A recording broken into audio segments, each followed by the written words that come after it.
Live with CDP Sports Talk, a weekly sports and entertainment podcast sponsored by Barry Cullen Chevrolet.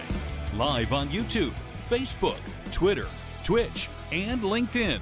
And on audio via Apple Podcast, Google Podcast, Spotify, Anchor FM, iHeartRadio, Amazon Music, Radio Public, and TuneIn. Now, here's your host, Chris Palme.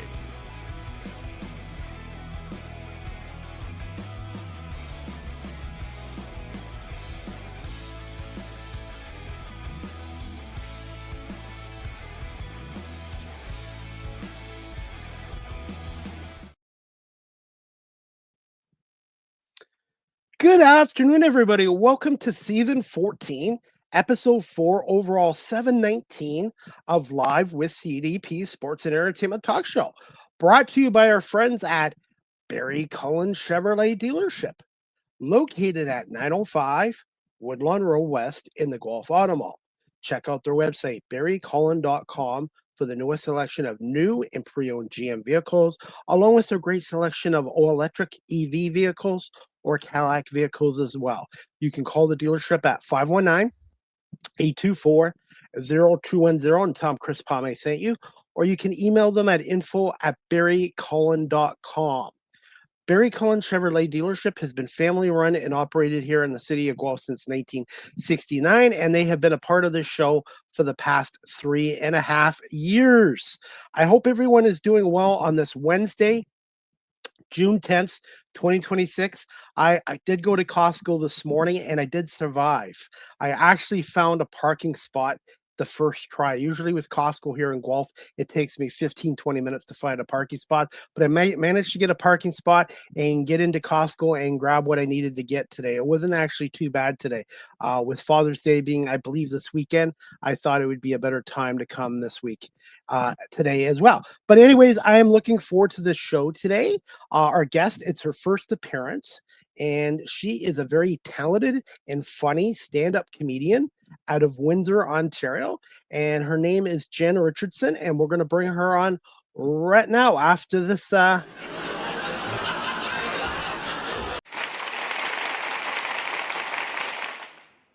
Good afternoon, Jen. How are you? I'm well, thank you. How are you? I'm doing okay. I actually survived Costco this morning. Oh, wow, that's a feat. I actually got a parking spot right away and went in and got what I needed to get, and I survived the Costco experience. Did you buy a lottery ticket today? Because you sound very lucky. No, but I will tonight after. That's a great suggestion. And if I buy my lottery ticket and I win some money, I will send you a postcard from Hawaii. Oh, thanks. You're welcome. Yeah. I really want to go to Hawaii, and I would really like a postcard from Hawaii. My friend Carolyn lives in Hawaii, and if she listens to this, I hope she sends me a postcard. Yeah. Thanks. So what is it, since we're speaking about traveling, what's next on your bucket list for traveling in the future? My bucket list for traveling. I want to go to LA to do some stand-up. And I really want to go to Italy Italy. Italy for me because of the food and the wine. Yeah. And the comedy too, if there's comedians there. Yeah, Italy, just to be in Italy and do Italian things. And my favorite food happens to be Italian food. I love it. I know, me too. Pasta. Oh, okay. So that's why we get along so well. I think so. So, but anyways, how are you doing in Windsor, and how things going in the world of comedy? Good. Windsor is where I grew up. I moved back here just before the pandemic. Excellent timing. But what was really nice about being here during the pandemic is most of my friends from high school still live here, and my parents are here, and my brother and his family moved here the year before, or moved back the year before, and so it's just Windsor is great in that sense. Comedy here. Sorry, I got lost in thought for a second. I dozed off. Comedy here. I run a bunch of shows. There's a thriving scene and people are getting better. But what's really great about being a comedian in Windsor is that you're able to also do open mics in the United States, which can help you grow faster and differently because you're surrounded by different types of audiences versus like the same types that you get in Windsor. I wanted to ask you this too, without getting into politics. Now, people that are working over the states right now, or like media, or in your case, comedians, have you found it more difficult to get over there, or that basically the same to still get over there with your working papers to do comedy over in Michigan? Well, I'm not going to work there. I'm going to perform. Like I'm not going to get paid, but I am going there to be on stage. You know? So the thing is in Windsor, like there was a period of time in which unless I put on a show, I wasn't able to get one. And so I needed to be able to perform. And there's a great, like we perform on their shows, they perform on our shows. We just go interchangeably back and forth and built this like international community of comedians. Do you find there's more people getting in the comedy industry now, both male and female, and more diversity in the industry? Definitely. There's been like, especially in Michigan, the rise of female comics. It's growing rapidly, and the caliber of comedians that they have in Detroit and Michigan, the women comedians especially are like unmatched. Like it's incredible. So yeah, and there's a lot more LGBTQ, and you know, more diverse voices. Older comedians are coming, like are like older people are getting into it too. Like it's just Tim Brady is I'm making a joke. That's a local comic in town, and I just call him old because he is the oldest local comic, I think. Yeah. What makes Windsor in the Michigan area such a great area for comedy for comedians?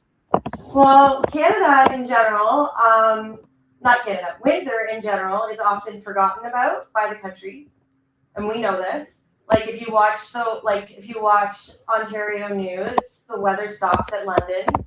And so Windsor has this like independent spirit because we're like the unloved stepchild of Ontario. Because we historically vote NDP all the time. We're pro-union. We're workers. We're blue collar.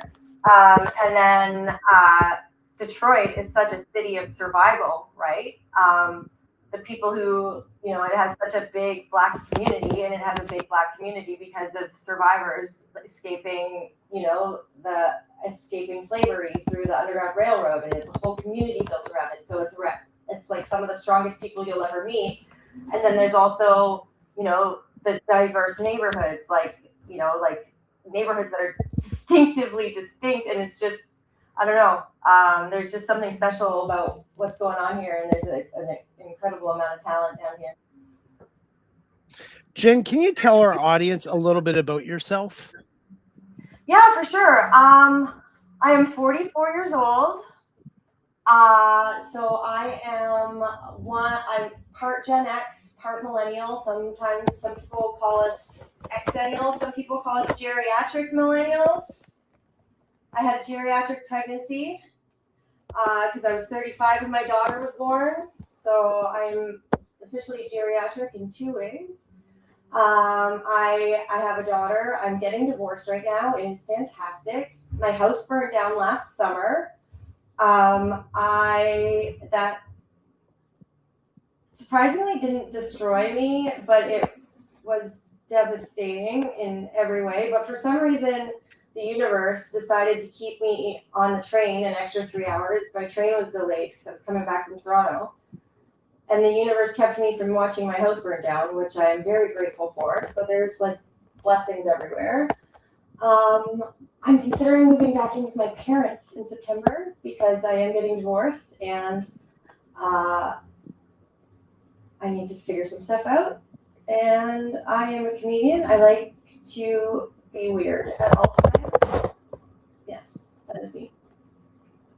How difficult was it having your house burned down, and how much did comedy kind of help you cope through those times? Well,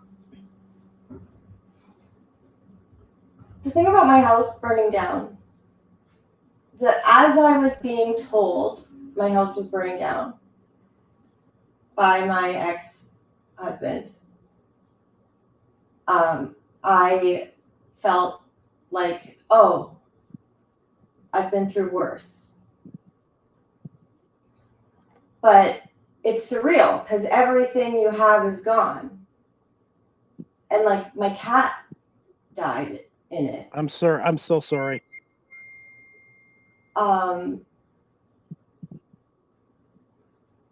Yeah. So, I mean, but me, like a coping strategy I've had my whole life is to make jokes, like see the funny, see the silver lining, or make jokes. It's just something that I've always done. Getting to know people and networking and stuff like that. But 3 days after, was it 3 days? So my house burnt down on the Thursday night, and then so Friday, Saturday, Sunday, Monday, Tuesday. So why did I include that? So Friday, Saturday, Sunday, Monday, Tuesday. 5 days later, I went on stage, and I did stand up. And like a day after my house burnt down, I started to just be like, because I dissociate, right? And so I would look at my dad and be like, hey, remember that time my house burnt down? And he'd be like, Jenny, that's not funny. And then like an hour later, I'd be like, hey, remember that time my house burnt down? And every time like he'd start to like eventually like crack a smile. And I'm like, he's like, it's not funny. I'm like, yeah, but it will be. It will be funny. Like, it's not funny today, but it will be. And then so I went on stage and I did like a whole, like, because like the main reason why I went on stage that day was because I also found out that someone broke into our detached garage and stole like our bikes, some old tools. Like it was, just not great. But How people showed their kindness during that time. They comedians in town, or singer Christy and CJ, or Burnout, or I don't know which last name to use because CJ goes by CJ Irwin and he performs comedy. So CJ Irwin and Christy Lynn, they're a couple in town. They put together a GoFundMe for me, and it raised in 2 weeks over $20,000. And what's crazy about it is a week before the fire, my friend told me this manifesting technique where you say it in your own voice, recording it on your phone, and then do it. And I was trying to manifest $20,000. And then my house burnt down. I can't. It's surreal. I don't know. Comedy. Yay! Yeah. comedy is a form of having mental health, because I've talked to a number of other comedians and they find that it's gotten them through some difficult times of their life. It's sort of like a therapy. And how important was it for the comedy, but also having a strong support system too? Mm-hmm. Well,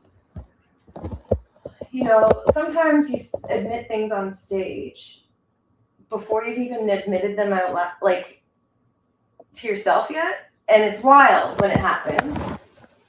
And sometimes that can be so funny. And just being surrounded by good people who care about you and can make you laugh. There's not much better than that in the world. Because even that's the one thing that I think is the most human about people, about everyone, is our ability to laugh in the darkest of times, and how those moments become treasured memories as you keep going along. One day at a time, I take approach too. Mm-hmm. Yeah. Jen, when did you develop a bug for the comedy industry? How did this all come about? Yeah. One day at work, a colleague of mine came up to me and said, Jen, you do really weird things and you're funny. You should start writing a blog. And so I started a blog Eventually, it was called Jen Talks Too Much. I had 30,000 returning readers, 100,000 like visitors to my website, and I just did like observational humor for years. At one point, I took a couple of Second City sketch writing courses, and when I first signed up for them, I did kind of think that they were stand-up, and then I learned what sketch writing was, and then I just went through with it for like 3. I did writing 1 through 3, and then one time I was watching Jerry Seinfeld on TV on Comedians in Cars Getting Coffee, and someone said that their favorite writer was a columnist, and Jerry looked at him dead straight on and was like, "That's not comedy." And I was just like, well, I want Jerry to respect me when I meet him one day. So I signed up for the Second City stand-up course, and I did that, and that was like, 2014. And I had a really great set at the student showcase, and then I didn't do it again until 2017, and I bombed so hard. And then I didn't go back up until after 2019, I went to New York City, and I saw Jessica Kirsten on a Monday night at the Underground. Josh Gondelman was there. Michelle Wolf was there too. 2 other comics. I'm sorry that I'm blanking, but Jessica Kirsten made me laugh so hard that after that moment, I wanted to get back into stand-up comedy. And then so I moved back to Windsor in 2020, and I found out that there was comedy in Windsor. I had no idea that you could do stand-up comedy in Windsor. Like and I started showing up, and then and that was 2020. And then once the world opened up, it was like my world opened up again. And I just got into it. And that's when I switched careers too during the pandemic. And I've talked to a lot of other guests, and a lot of people have switched careers around the pandemic 2020. Gonna get your opinion too, Jen. Second City, I was there a year ago to see Mary Kennedy. She's a comedian. She performed at Second City. They're an amazing facility. But Jen, from your experiences in taking the classes, for those people that are watching our show live stream or on audio, and they're looking to get into the comedy industry, what advice would you give to them from your experiences so far? So, you don't need to take a class. It helped me because I was a long form writer, and it helped me learn how to condense my writing.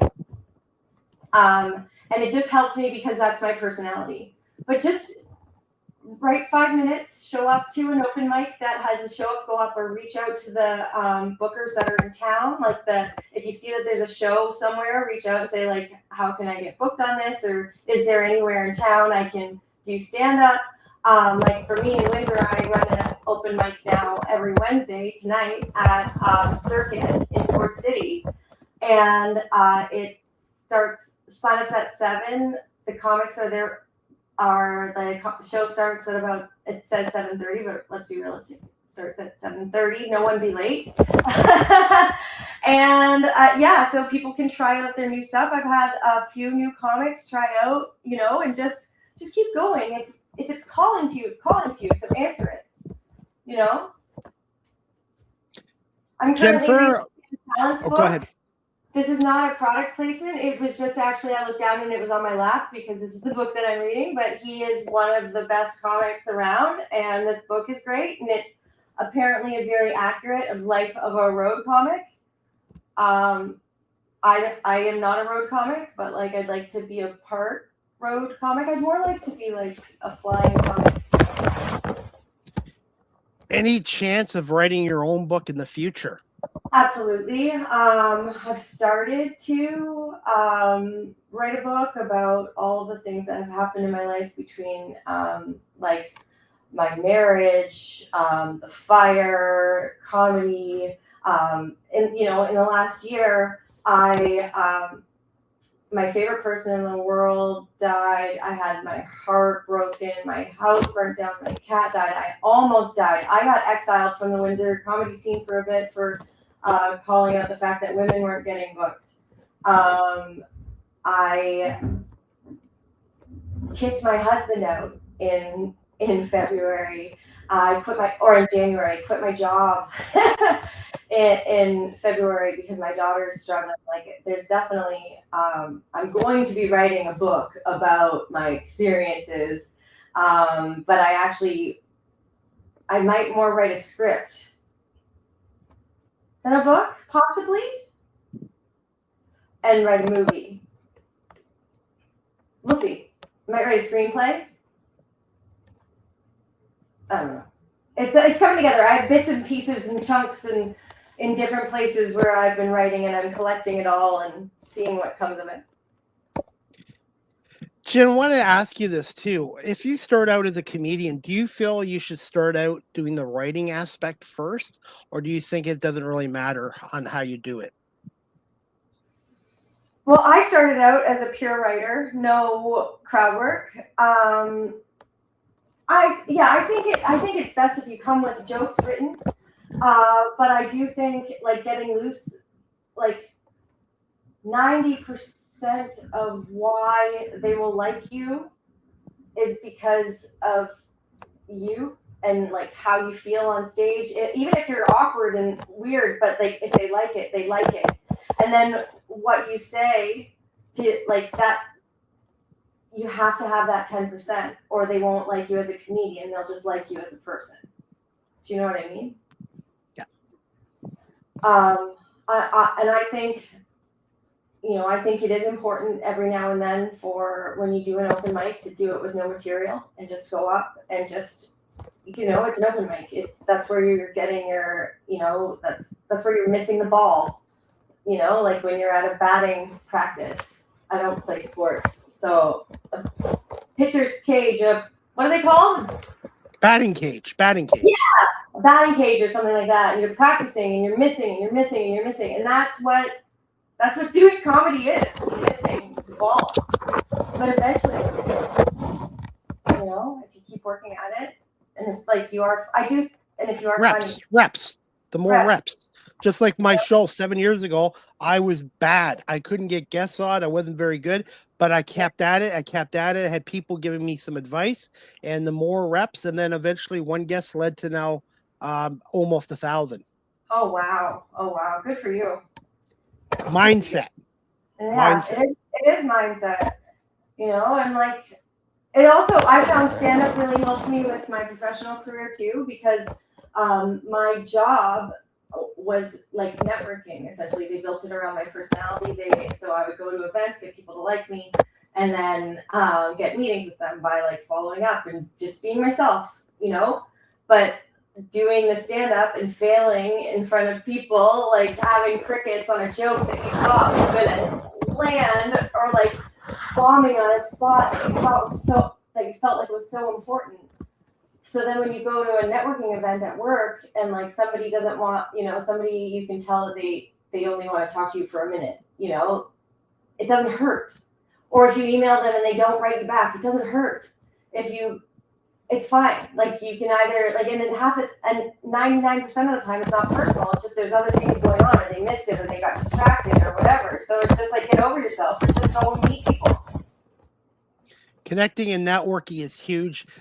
Obviously in the comedy industry, but also the media industry as well. And sometimes you're going to get people that tell you no, or they won't get back to you. You just got to keep pushing forward. And I wanted to get your thoughts on this too, Jen. Now, as a stand-up comedian, have you seen or have you experienced someone have stage fright, or they just shrunk in front of an audience, froze? I've done that. I did it my second set because I blanked. And yeah, but if you do that, okay, next time, try again. Yep. No, try again.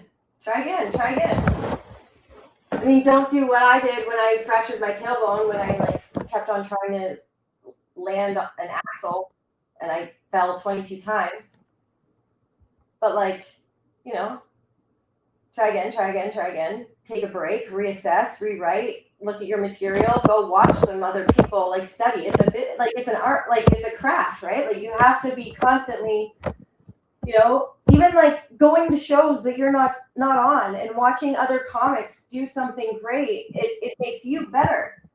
like you're not stealing your joke, you're not stealing it, but maybe you notice how they hold the microphone slightly differently than you do, or maybe like you notice how much area of the stage that they take, and you're like, oh, that's safe to do, I can do that, like just like, and watch it on TV, and it's so fun to laugh.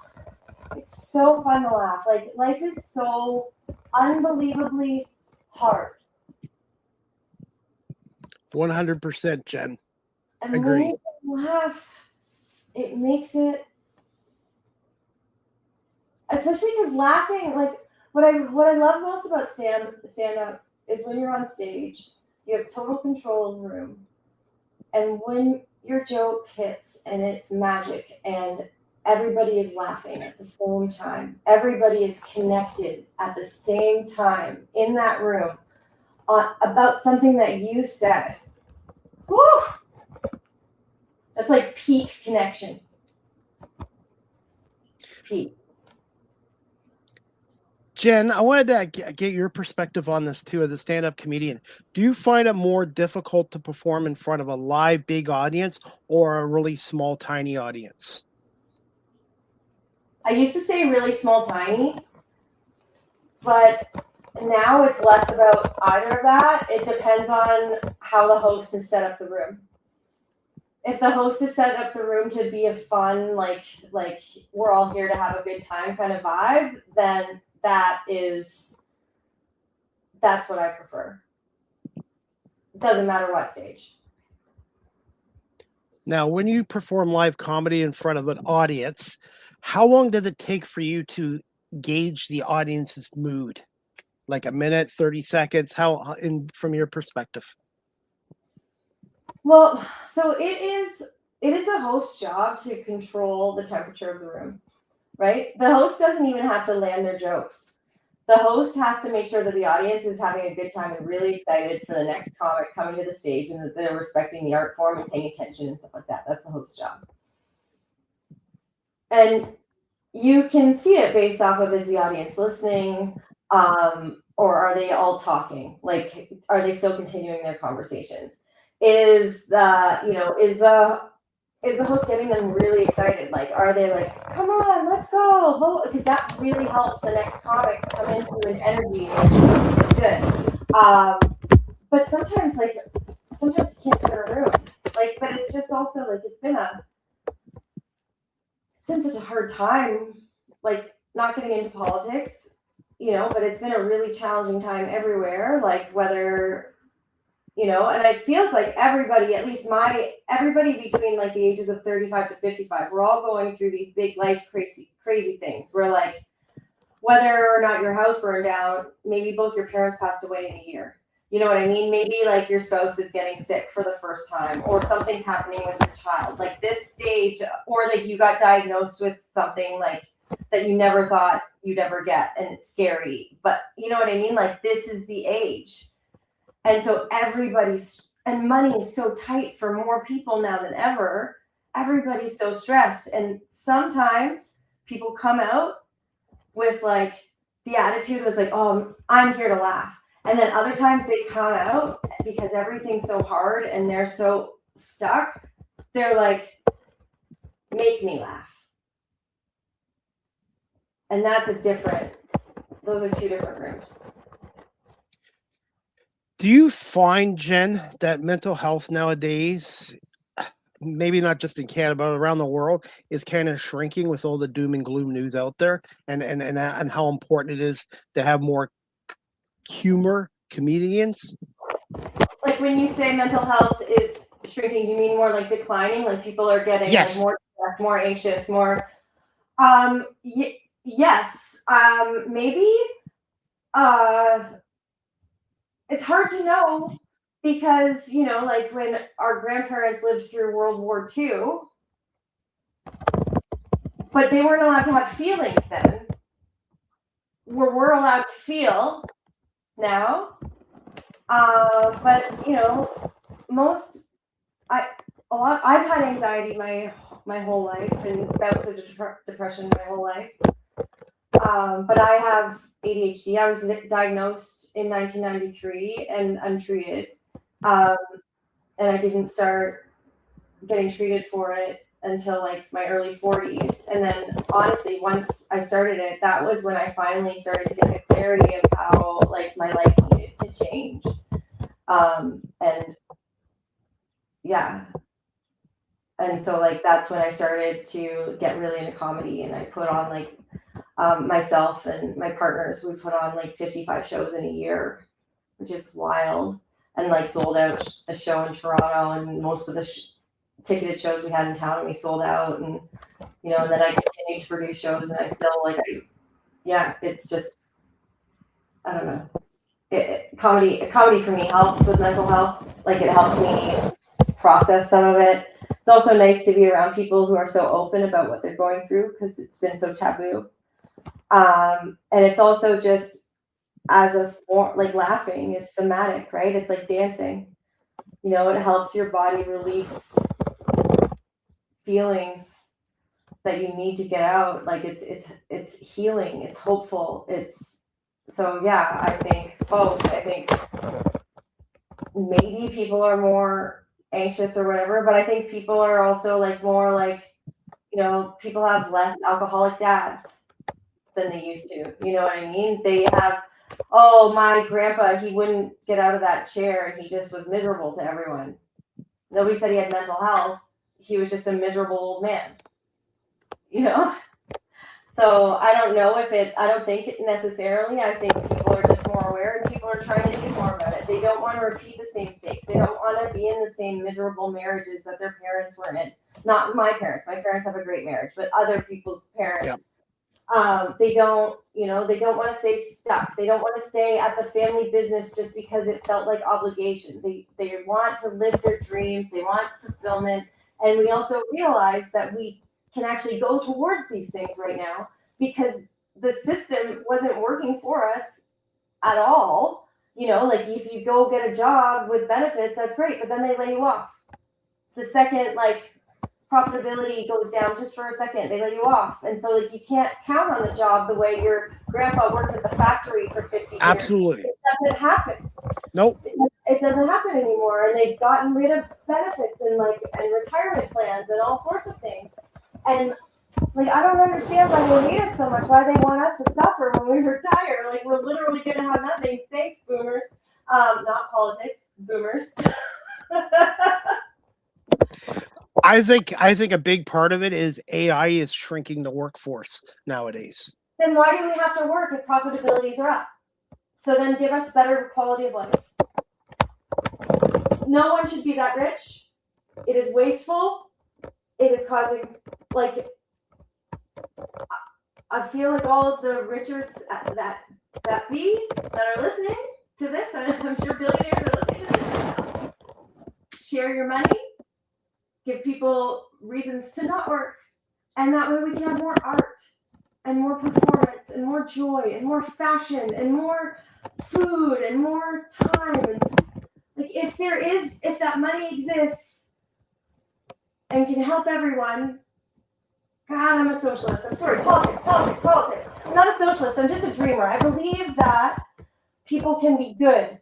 And if I was a billionaire, I know I would be giving back. Absolutely. I totally agree. Hey, Jen, how much would you say you've evolved and improved as a stand-up comedian? And how would you describe yourself as a comedy writer? Okay, number one, my most polished set I ever did was the first set I ever did. Number two, I'm last year, because of all the trauma that I faced, and even almost dying in the kidney infection because of kidney stones, and I got really sick. I've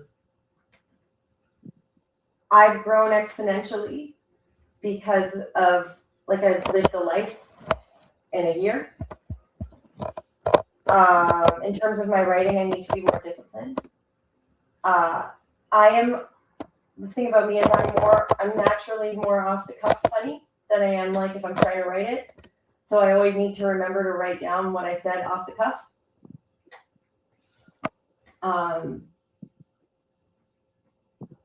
I think I can get better every day. I think I need to be more disciplined.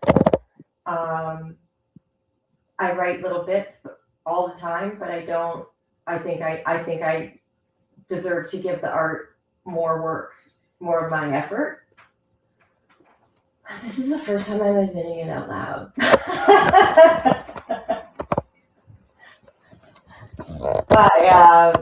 I've been chatting with someone, and my friend was like, "Ooh, romantic." I was like, "No, comedy." I'm like, "Well, unless you consider that romance for me." And she's like, "I do." I'm like, "Yes, then very romantic." It's like it's the thing that gets you to it with everything is really hard. I find, at least for me, it's been a blessing. And that's not what you asked. You asked about writing. I think I could write more. I wish I wrote more. I wish I was more disciplined. But I'm also severely ADHD. So I do my best. How would you describe your comedy style? For someone who's never seen you performed live, how would you describe Jen Richardson? Quirky, flirty, chaotic, fun. All good traits. Yeah. I'm gonna put you on the spot with this next question. Any rituals or superstitions before a live show? Yeah. Do you want me to do it? Yes. Okay, wait, I actually wasn't. Okay, so rock shirt. Okay. I stand like Superman. And I took this from Grey's Anatomy. You stand up too. Me? Stand up. All right. You too. Stand like Superman, hands on my hips. And I say, I'm just as talented. Say it. I'm just as talented. Just as funny. Just as funny. As anyone else. Just as anybody else. This is my stage. This is my stage. Make sure every single vertebrae in your spine is as erect as possible. It is. Chest out. Look up. This is my stage. This is my stage. The show was incredible. The show was incredible. The show, it was incredible. Everybody loved me. Everybody loved me. I'm just as funny, just as talented as anyone else. I'm just as funny and talented as just as anyone else. Yeah. Now shake it out. I actually got up. I managed to move. Oh, okay. I forgot to shake. Shake it out. Shake it out. How do you feel now? I actually feel good. Yeah. I feel good. I feel good. If I don't do that before show, it affects my whole performance. Mindset is huge. Mm-hmm. And one thing too, for many years I would play small and kind of shrink in the spotlight. And now being 53, I'm very comfortable being in front of people, being in front of campers too. Yeah, that helped being 44. Yeah. I think my life experiences in my past really helped me with transitioning into media. Yeah, for sure. For sure. Yeah, I worked in media, but more in media sales. But I agree. I agree with what you're saying. Jen, you had a show last night and you did a little performance. Can I play one of your clips? You were singing with I think her name was Sunshine. Ashley Sunshine, sure. Ashley, yeah. Okay, That's I'll just play the. You can totally play it. I thought you meant the stand-up clip, but that's funny. Yeah, sure. Okay, no problems. Just bear with me 1 second, and we'll play this clip from last night. I'm falling. Catch me if I'm falling. You catch me if I'm falling down on you. Oh, said I'm under the round here. Oh, man, I said I'm under the down here. I can't see nothing round here.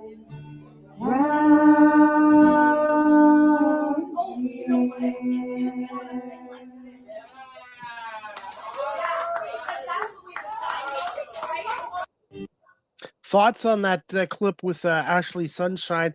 Was it last night that you did it at your open mic? That's not my open mic. That's just a mic in Windsor at the Hook and Ladder that is mostly music, but they let a few of us do stand-up sets too because they like comedy because it's just a fun hang. And yeah, that's the first time we ever did anything together. Can you tell our audience watching live stream or later on audio platforms what are some differences between open mic and improv comedy? Well, do you mean stand-up and improv? Yes. Would you recommend doing stand-up before you do improv? I would just do whichever one you feel is right for you. Two of my friends who are some of the best comics in Michigan did improv before they did stand-up. I've never done improv. I mean, like I have a 9.5-year-old daughter, so I play improv a lot because we play a lot of pretend. But like, improv is it's improvised sketch form, where stand-up is just you on stage making jokes, however you make them, whether it's crowd work, and crowd work is all improvised jokes, whether it's like you wrote material or whether you thought about something on the way there and did it, like however you deliver your jokes, those are the two art forms. Improv is great in the sense that it really helps you think on your feet. It helps with your ability to do crowd work. So, I mean, like they both help the other. What are your thoughts on ventriloquists? I've actually had a couple on my show. I just wanted to get your thoughts on that. I mean, it's cool to be able to do that. Like, oh, hi, this is how I go. I can make it steak. Hello, how are you? I'm okay. Like, how do you do that? You're good at it. You're good at that. I just had Botox, so that might help.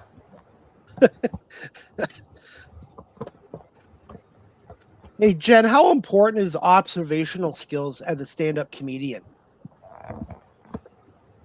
Well, isn't that what all jokes are? Well, I mean, not all jokes are observational humor, but I mean, they start from observational humor, so yeah. Now, you've performed in Toronto, Windsor, and Michigan. Have you performed on the West Coast of the U.S. yet? Because some of the comedians I've talked to said there's a bit of a difference between West Coast and East Coast humor. I haven't. I want to go on a trip to LA and hit some shows there.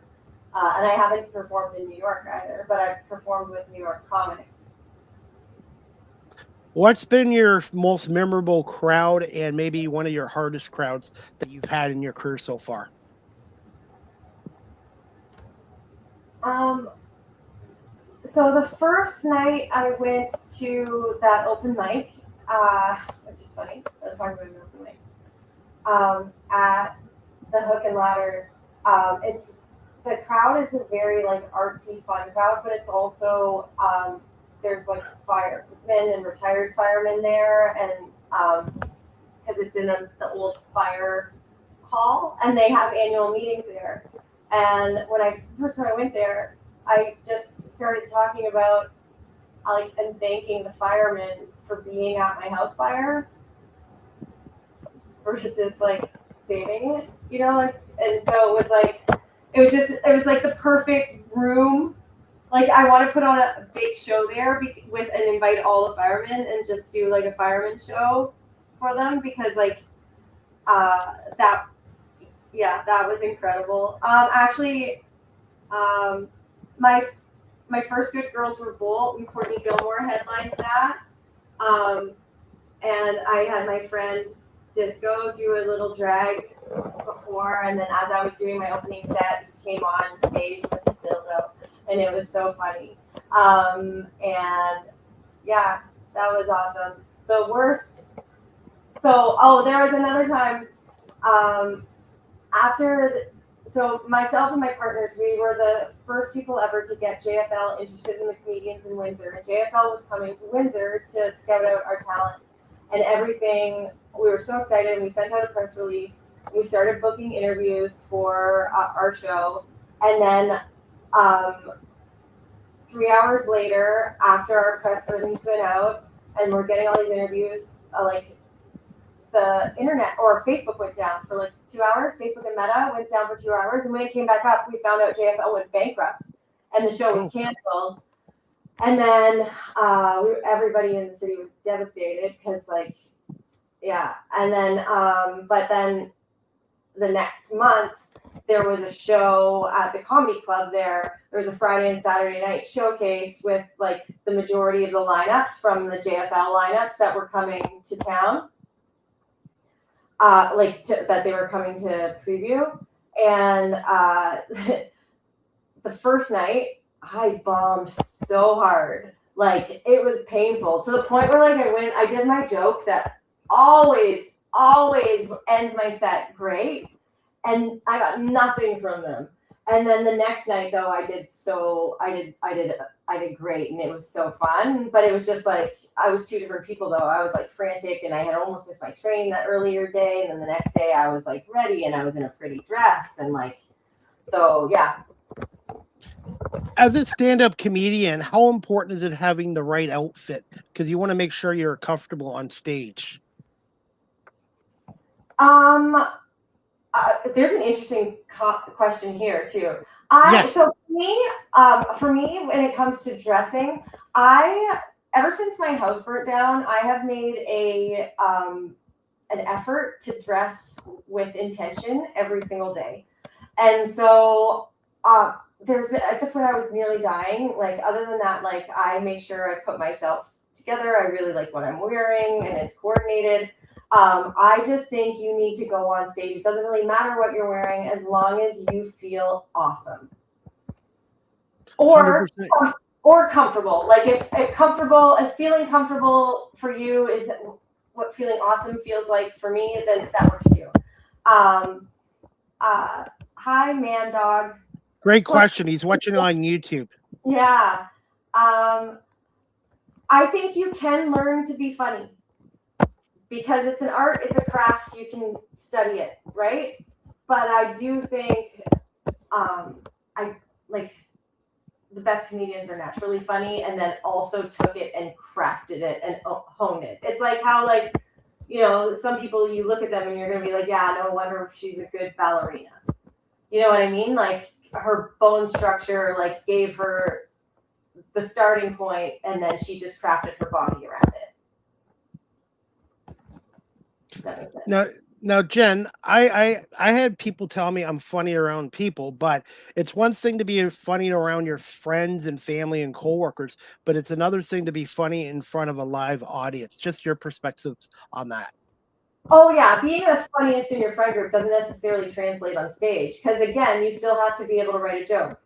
Like, at the end of the day, you have to be able to write a joke. So that's why I like crowd work comics. Like, they're like two pump dumps, right? Like, they get, like, at one set, they run out of questions to ask people, and then that's it. That's all they have. Where, you know, if you're not writing all the time, and, you know, thinking about different ways, like, you have to, like, yeah. Man Dog on YouTube is watching again. He has another question for you, Jen. He wants to know, do you think female comedians are on equal footing as male comedians when it comes to opportunities and bookings currently? No, we're still tokens. But that's why we're creating our own stages. Like, I run my women's show, Good Girls Revolt. My friend Patty in Detroit, she books the best comedians in Michigan, and they're all women. It's called Girls, Girls, Girls. And there's a whole community. Oh God, I'm forgetting the name of it. I have a thing coming up next week. I'll have to send it to you after. Like, we're making our own opportunities right now, because, like, we were getting iced out. We were getting, like, oh, there's only room for one woman. Or not booked at all. Like, there was a month here in Windsor in November at a comedy club where not one woman went on stage. And they only had one woman on stage in October and November. Like, that's not okay. You know what I mean? Like,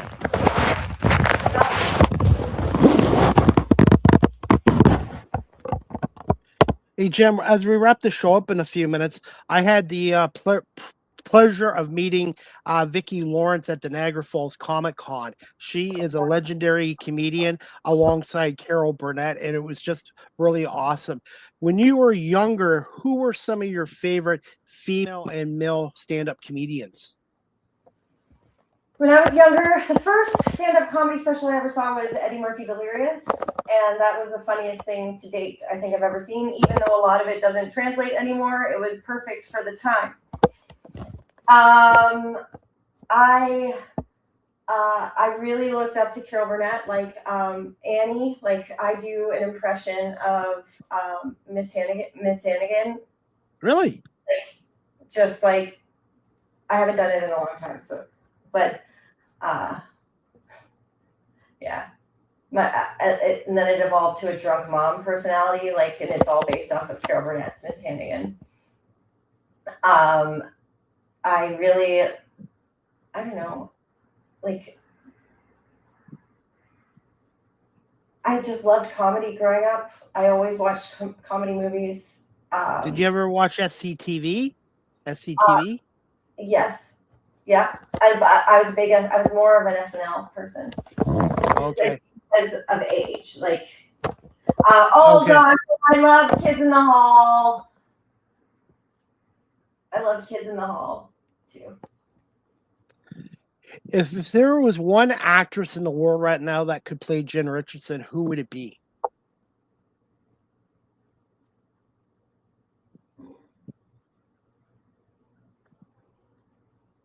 Amy Poehler. That is a good choice. SNL alumni too. Mm-hmm. One of my favorite female comedians is Lily Tomlin. Oh, I love Lily Tomlin. Excellent choice. Excellent. Two of my favorite movies of hers, 9 to 5 and Mm-hmm. The Incredible Shrinking Woman. Oh, is 9 to 5 when they switch sisters? I believe so, yes. No, 9 to 5. Five. I like the one when she's in with Bette Midler and they're twins. And she's from Detroit, Michigan too. Really? Yes. Oh. Detroit, Michigan, yes. I wonder if I could get her to meet my friend Patty. I feel like that would be wonderful. You should try to come out to a Comic Con. It's just amazing how many celebrities are there, and it's just an amazing event. I had a great time at the Niagara Falls Comic Con and meeting people I never thought I would meet in person or interview. Yeah, I'd love to. Definitely. I will keep you posted on that, and hopefully maybe one day Windsor will have their own Comic Con too. I think it does. Does it? I'll have to look into that. Yeah. Hey, Jen, as we wrap up the show, I do this with all my guests too. It's called What's a Fun Fact About My Guest? What's a fun fact about Jen Richardson that your fans might not know about you? Oh my God. I met Beyonce once. Where? How did that happen? In Toronto, I was at lunch. My Google reps took me and my colleague Lori out to lunch, and we were on the top floor of what was the name of that place? Cafe Nervosa in Yorkville in Toronto. And all of a sudden there was no one up there except for us and another table. And then I looked up and I said to Lori, I was like, gosh, that baby looks like Jay-Z. And then Jay-Z walked in. And then Beyonce walked in. And then her parents walked in. And then they sat at the table right beside us. And then as we were leaving, Beyonce was like toddling her daughter, like walking like this. And Lori touches Beyonce as we passed her. And I was just ahead and said, excuse me, Ms. Knowles, but I love you. I think you're such a great artist, me and my sisters, et cetera, like, because she touched Beyonce. And because she touched Beyonce, I spun around with my purse and knocked over balsamic and oil and almost spilt on the queen. Oh, that's a story right there.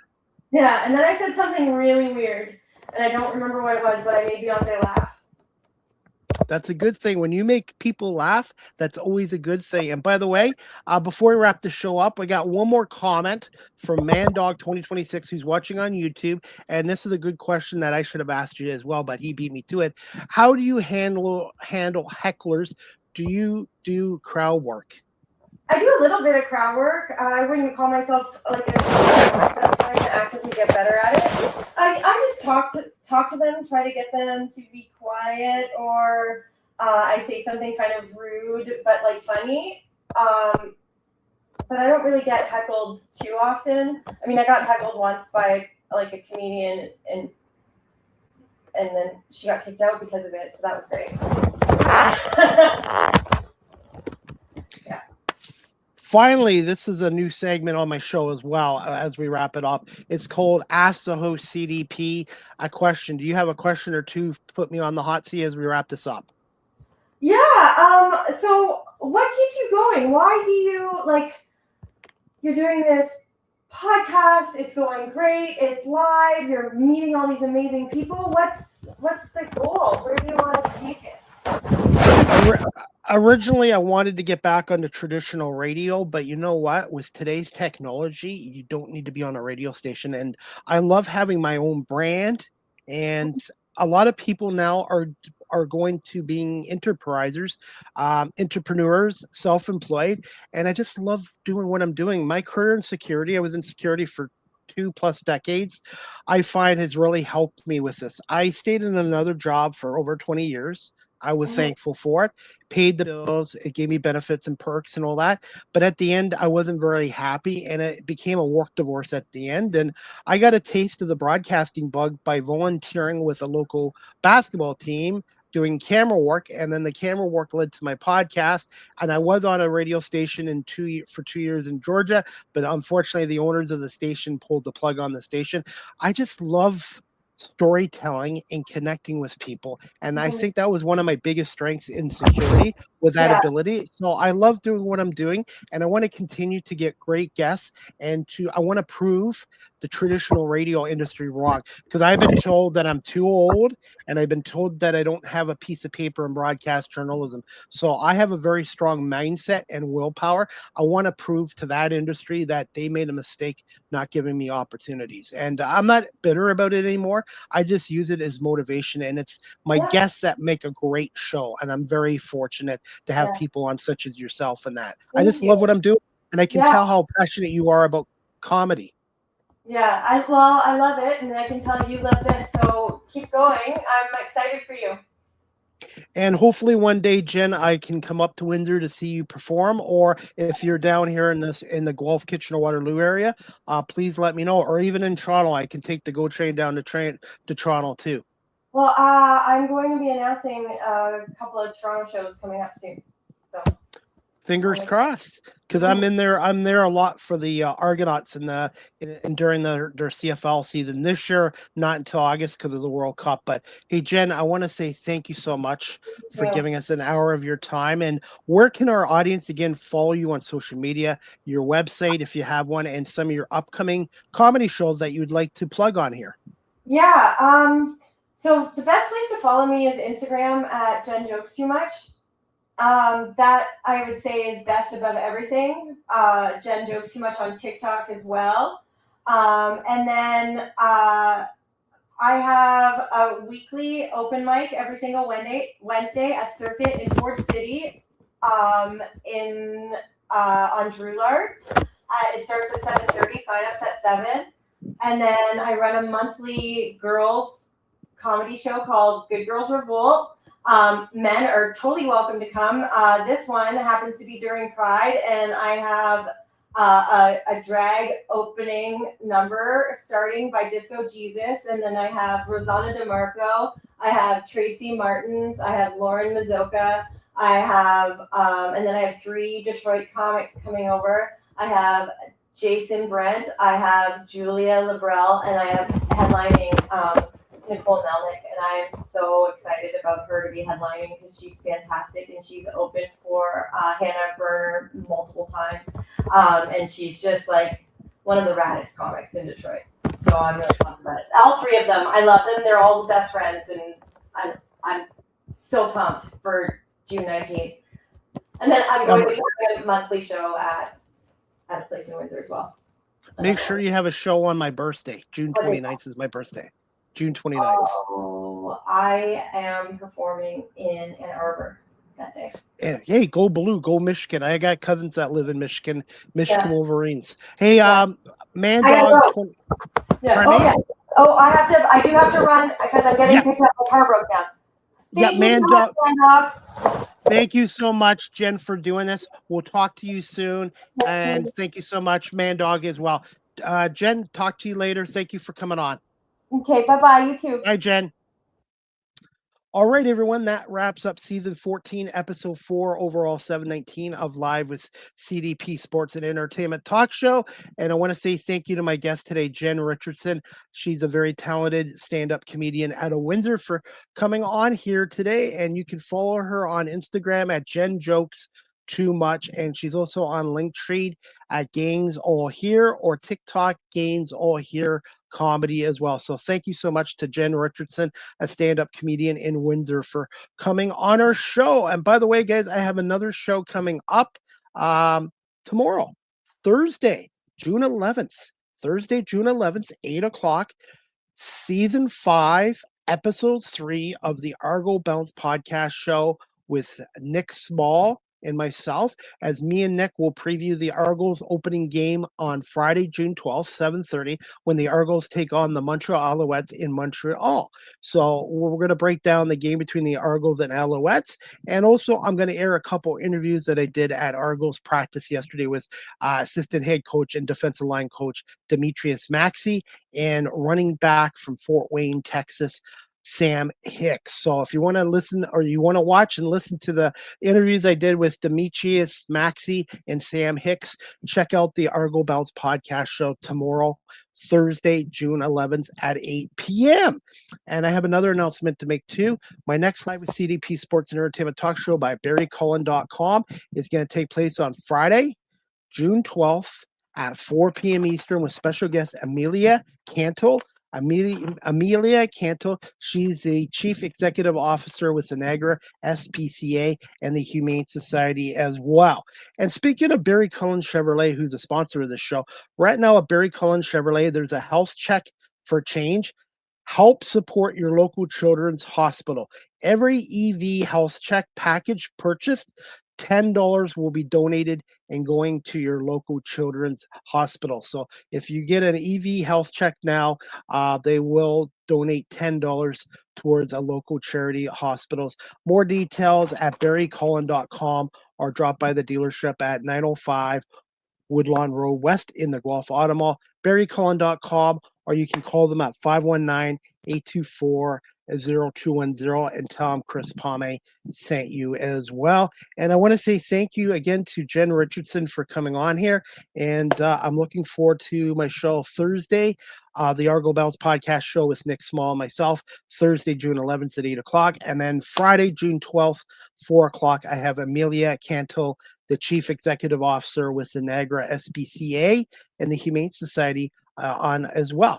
And before we wrap up the show, guys, again, at Barry Cullen Chevrolet right now, the 2027 Chevrolet Bolt is Canada's lowest price electric vehicle, EV, that has over 400 kilometers of estimate range, starting at $39,999 MSRP.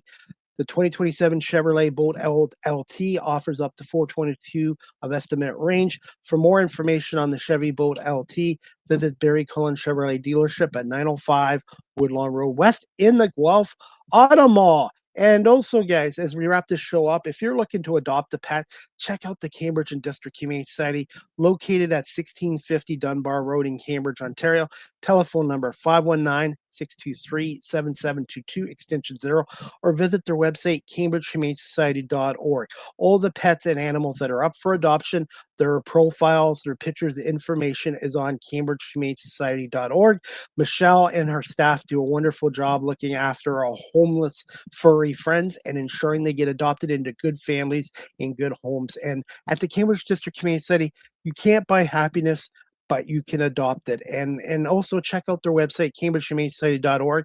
They do have a 50/50 raffle as well. You can purchase through that site. And also they have an Amazon wish list. If you want to help out the Cambridge District Humane Society through an Amazon wish list, go to cambridgehumanesociety.org. And finally, guys, Live with CDP Sports and Entertainment Talk Show is live streamed on YouTube, Facebook, X, Twitch, LinkedIn, and now available on Instagram. And make sure you check out my website, beacons.ai/Chris D. Palme, and some of my latest media interviews there as well. And my work from the Niagara Falls Comic Con this past Friday is on there as well. You can also find me on TikTok at Chris Palme on TikTok. Follow me, like, and share, and I have a ton of content there as well. StreamYard is the official live stream provider of Live with CDP Sports and Entertainment Talk Show. If you're into webinars, live streaming, podcast, go to StreamYard.com. If you're a business that does a lot of webinars, StreamYard.com, and contact their sales department for business pricing as well. Yours truly has been with StreamYard now for over 5 years, and I give them a big thumbs up as well. And by the way, guys, if you like great breakfast or lunch places, check out Jack's Pancake Factory, located at 257 Grange Road in Guelph. Check out their website, jackspancakefactory.com. They have the best pancakes in Guelph, in my opinion. Great food, great service. So again, check out Jack's Pancake Factory, 257 Grange Road in Guelph. The website again is jackspancakefactory.com.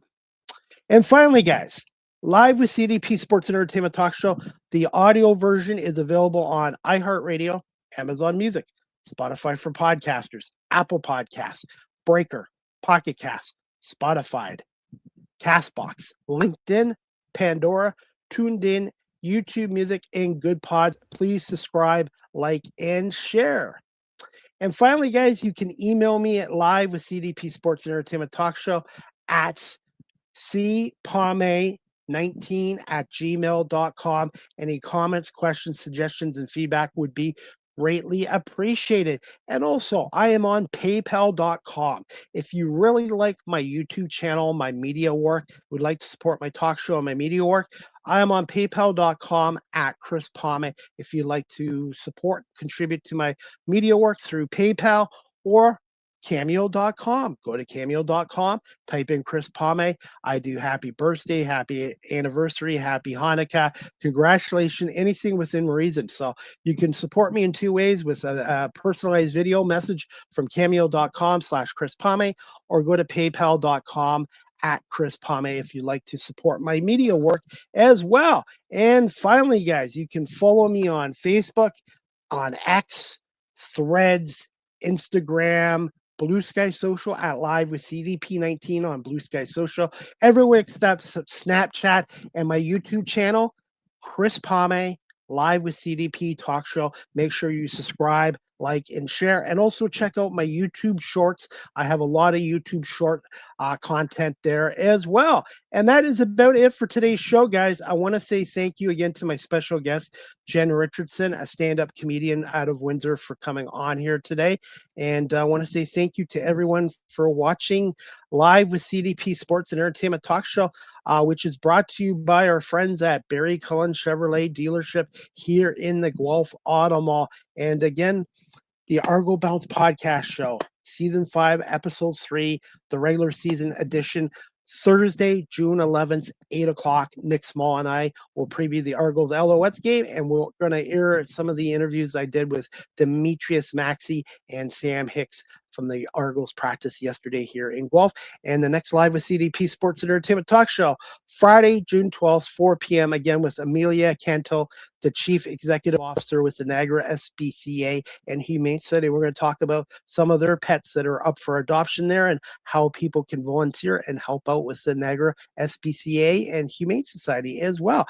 I hope everybody has a great day and enjoy the Major League Baseball action today. The Tigers are back in action against the Twins, the Jays, Phillies tonight at 7:07, and the NBA Finals, Game 4 tonight, 8 o'clock. Knicks, Spurs. New York leads 2-1. Can the Spurs tie up 2-2, or will the New York go up 3-1 going back to San Antonio as well? So that's about it. Thank you to Jen Richardson. Thank you to the audience for watching and listening to Live with CDP Sports and Entertainment Talk Show. And of course, thank you to Barry Cullen Chevrolet Dealership for being a part of this show. Hope everybody has a great afternoon, great evening, and we'll see you back here tomorrow night for the Argo Bounce podcast show with Nick Small and myself. Have a great day, everybody. CDP out.